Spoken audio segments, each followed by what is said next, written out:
আসসালামু আলাইকুম। সবাই কেমন আছেন? আশা করতেছি ভালো আছেন। আলহামদুলিল্লাহ আমরাও ভালো আছি।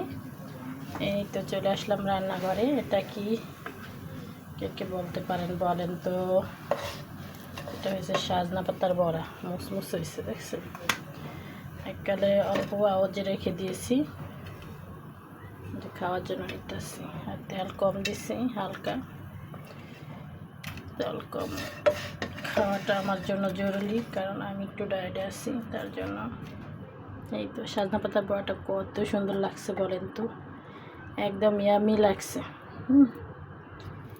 সবাই খেতে পারবেন। অনেকে বলে ডায়াবেটিসের জন্য খায়, না ভাই, এটা আমি খুব পছন্দ করে খাই। ডায়াবেটিসের জন্য খাই না, এমনিতে খাই। অনেক মজা, আমরা ট্রাই করবা।